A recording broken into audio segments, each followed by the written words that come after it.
Okay, so this analysis report details a strategic playbook for trading the anticipated bullish breakout of SOFI in January 2026.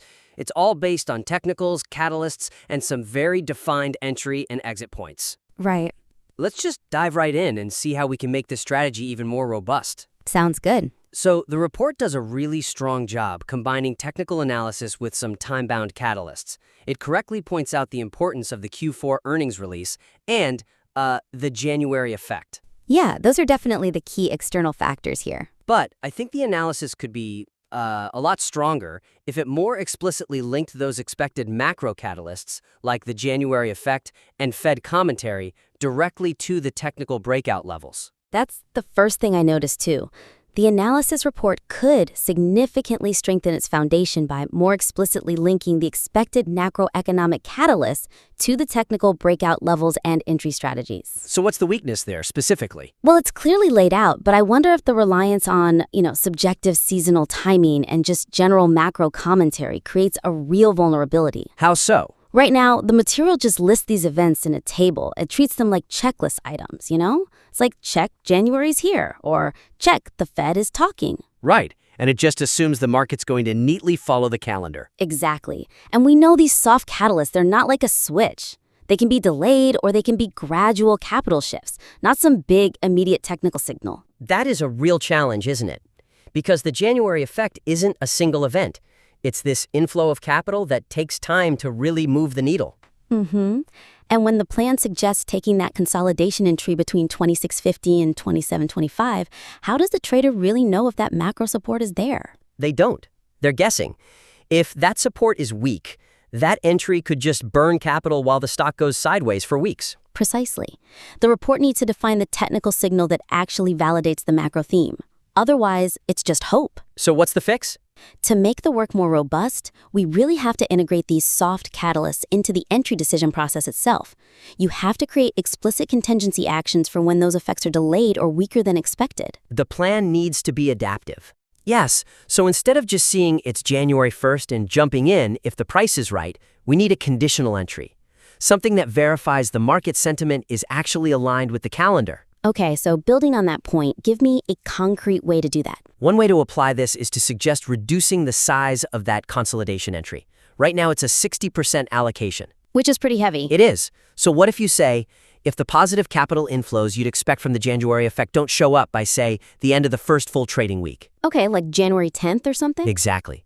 If the average true range is still compressed and the price can't hold that $27 psychological level by then, you cut the initial allocation in half. Maybe to 30%. That tells you the macro energy just isn't there yet. That's very actionable. It forces the trader to make their allocation size a function of the environment, not just the chart. I like that. What about the Fed commentary? That's so qualitative. It is, and as it's presented now, it's just too general. It's a key input, but we need to define what specific kind of Fed rate cut commentary would actually invalidate the breakout premise at 2860. So not just the Fed sounds dovish. No, much more specific. For instance, if the commentary signals a deceleration of the rate cut timeline, like pushing the first cut from Q1 to Q3 2026, that completely changes the outlook for a stock like SOFI. And that should be defined as a full invalidation. A full invalidation of the breakout idea. It should force the trade to be put on hold instead of just treating the commentary as some vague positive. That's critical. You're integrating the why, the catalyst, with the when, the technical entry.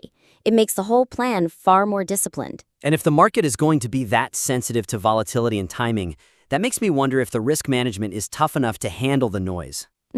Good transition. The material does clearly define its risk management. You've got a tight stop at $26 and a structural stop at $24.50. I really like the clarity of those levels. The levels themselves are fine, they're specific, but while the defined stop-loss levels are specific, the report should stress test the risk management framework against the kind of implied volatility you'd expect from a stock that's rallied over 200% year-to-date. This is a very high momentum, high beta name. Exactly.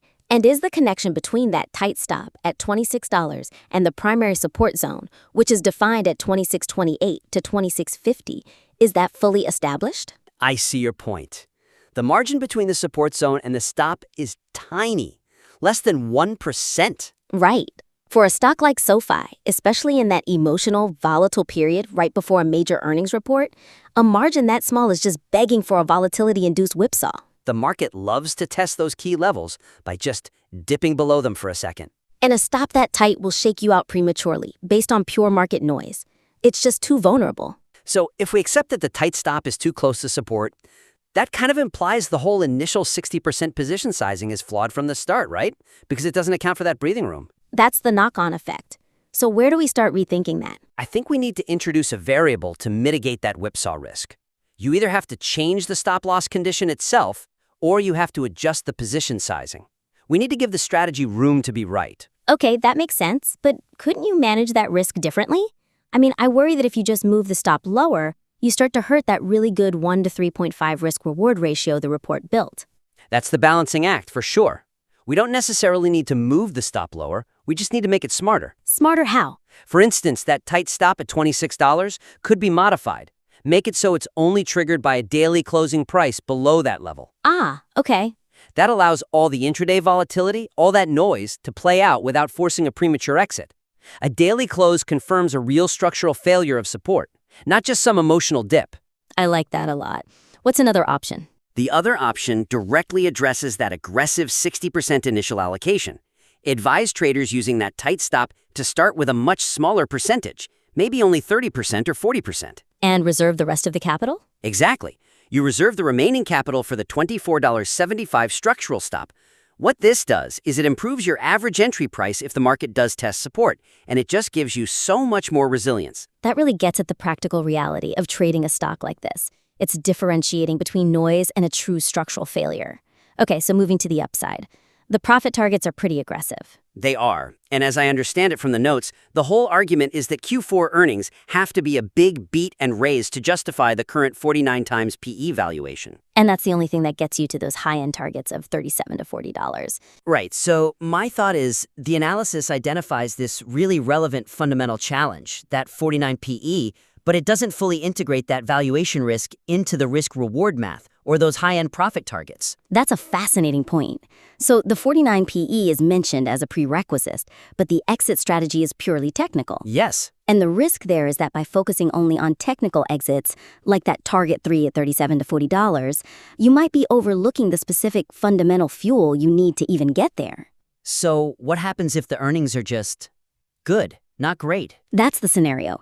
If Q4 gives you a super guide that only partially satisfies those massive expectations, say it only justifies a valuation up to $35, the technical move could just stall out well below that high-end target. Because the chart pattern alone can't sustain a price that the fundamentals don't support. Exactly. The fundamental acceleration isn't there. This is where the analysis can get really deep. We're talking about connecting technical aspiration with actual corporate delivery. That $40 target isn't just a chart level, it's a required multiple expansion. So how do we make the exit conditional on the fundamentals? We need to frame those high-end targets not just as price targets, but as valuation targets. The report needs to include a fundamental sensitivity analysis for those most ambitious exits. So the trader can assess the quality of the earnings report in real time? Yes, instead of just blindly holding for a technical level that might not even be fundamentally viable anymore. Okay. Building on that, what would that look like in practice? Well, the report could specify exactly what that moonshot target 3 requires. For a company like SoFi, we know net interest margin, or NIM, and tech platform revenue are the key drivers. The real growth engines. Right. So you could state that hitting target 3 requires a minimum year-over-year growth rate in NIM or tech platform revenue that's above some high threshold, let's say above 30%, to justify expanding that 49x PE multiple. That's extremely actionable. It gives the trader an immediate quantitative benchmark they can use to measure the earnings report against their most ambitious target. It does. Or alternatively, the report should explicitly define the scenario where earnings are just in line with estimates that won't support a multiple expansion. So in that case, the trader should be advised to immediately reduce that moonshot target to a ceiling closer to target 2, around 32.50. because the fundamental support just isn't there to push past the old highs. You've got it.